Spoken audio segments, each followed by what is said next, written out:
Hey everybody, welcome back to Big Red EDC. Oh, today we are going to be looking at a knife from Blink Blades. Now, this is a company that I particularly am not very familiar with prior to learning that this knife was coming on the Apex Pass Around.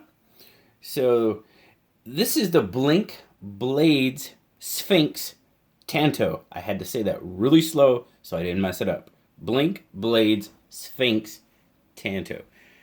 Now, this is the first knife from Blink Blades, which is very cool. I gotta show you here. I love this. It's just different. I mean, a cat and knives. I don't know. I find it I find it amusing and pretty kind of cool. Obviously, there you go. Blink Blades comes in the box. Get this nice Blink Blades.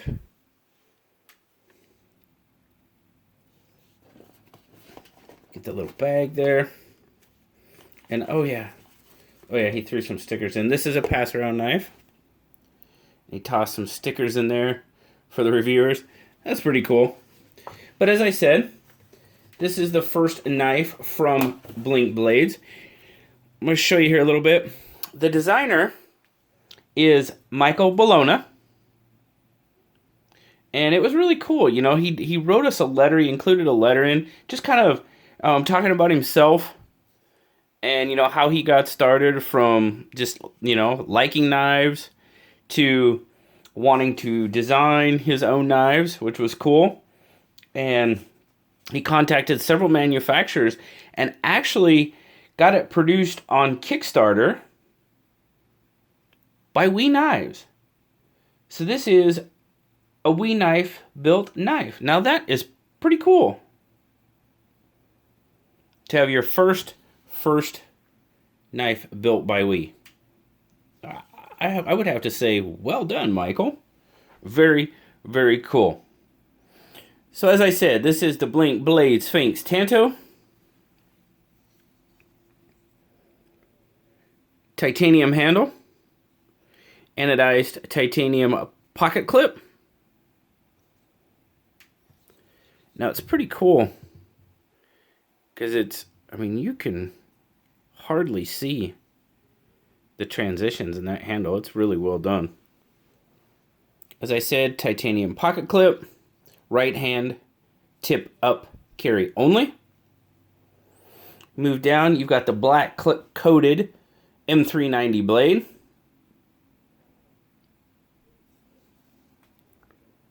Nice and clean.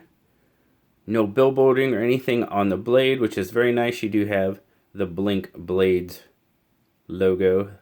The Blink Blades cat right there.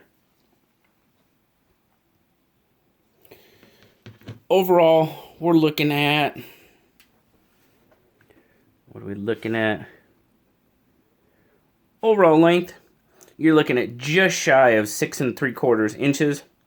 Handle length, you're pushing right about 4 with a blade length of just about, there you go, 2 3/4 ish. And then your cutting edge is just, it's almost a full cutting edge. So we'll call it 2 3/4 inches. Oh, scale. Get a weight on it.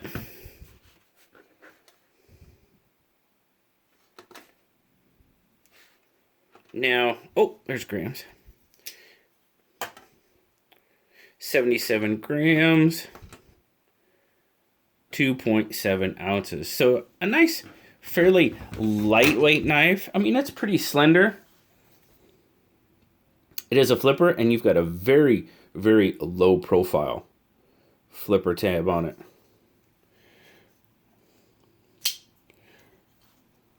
Runs on ceramic bearings. And it is a frame lock. And then you've got a steel insert, over travel stop, lock bar insert, good stuff in there. Pocket clip. Pocket is pretty nice in and out of pocket, really.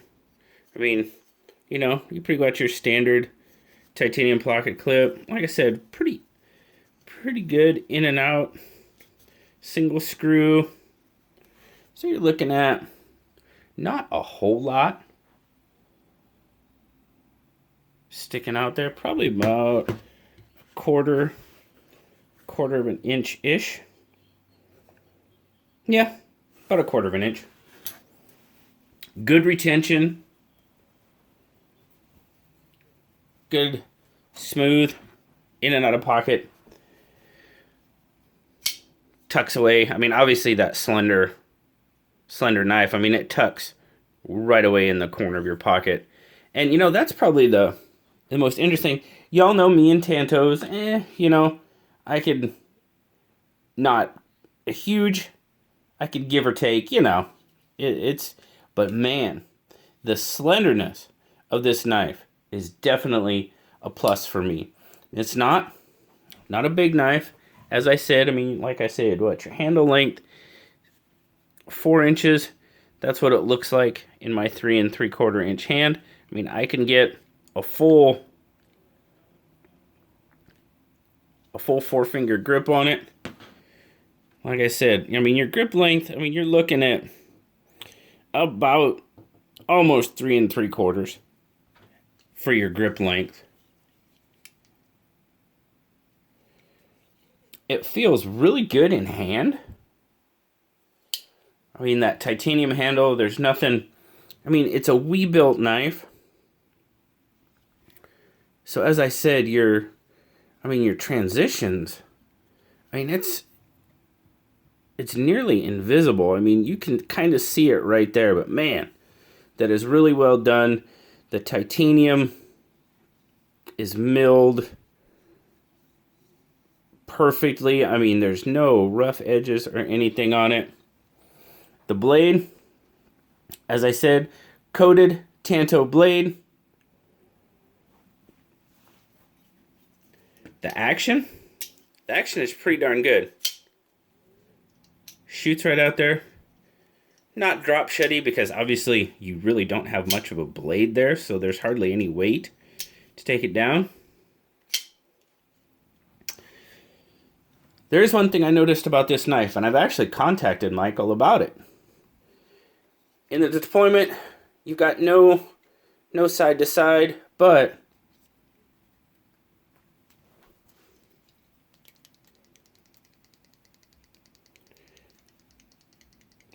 it's got some decent rock. Not side to side,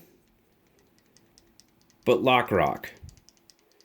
And as I said, I did contact Micheal about it, and he actually told me that there was one other reported case of this that he knows of, and he's working with WE to try to figure out what's going on with it.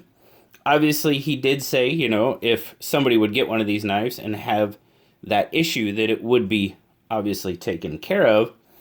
But now, in a we-built knife, that really surprised me. And because, I mean, I've looked at a lot of WEs. I've had a lot of we-built knives come through here, and it's never, ever, ever been an issue. So I was just really surprised. And that was one of the reasons why I contacted him. Because it really, really surprised me. Other than that, other than the lock rock, I mean, it's a pretty solid knife. Now, one of the things, I mean, I tried a couple of things. I mean, not that, I did adjust the pivot just a little bit. I normally don't do that on, you know, pass around knives. I don't mess with them, but I just tried it just a little bit. It didn't remedy the problem. Obviously, I really didn't expect it to. But if you do tighten up that pivot, I mean, like I said, you've got that low profile flipper tab there. If you get the pivot too tight, that will become an issue, because, I mean, totally my opinion, I don't find this really a fidget knife. I just don't, because of that flipper tab. I mean, it's pretty narrow, pointed. I mean, it's not sharp. Don't get me wrong there. It's not sharp, but it does come to a decent point. And if you sit there flipping it, I mean, it's eventually going to bother you. And especially if you have that pivot too tight, you have to put just a little bit more pressure on it. So, I mean, overall, it's a pretty good knife. Other than the lock rock, I find it very interesting, and I like the presentation of it. It's just different, and I kind of like different every once in a while, and this just kind of fit that category. Now, Blue and I are kind of, we're a little bit stumped. I mean, as it sits with that lock rock and, oh shoot, sorry guys, with that lock rock and stuff, I mean, that's pretty, without that, it's probably an 8.5. With that, it's probably a 7.5. You know, so that's what we've come down to. The price on these are $250, and I mean, honest opinion, I really wouldn't expect that in a $250 knife, but that's just me. But there you go, guys. I appreciate you hanging out and taking a look at the Blink Blades Sphinx Tanto with me. I do greatly appreciate Michael from Blink Blades for providing this to the pass-around group and letting us check it out. As always, guys, I appreciate you guys hanging out with me and checking out yet another knife here on Big Red EDC. As always, guys, like, subscribe, leave me a comment. You know I love talking to you. Until next time, guys, I'll talk to y'all later. Bye-bye.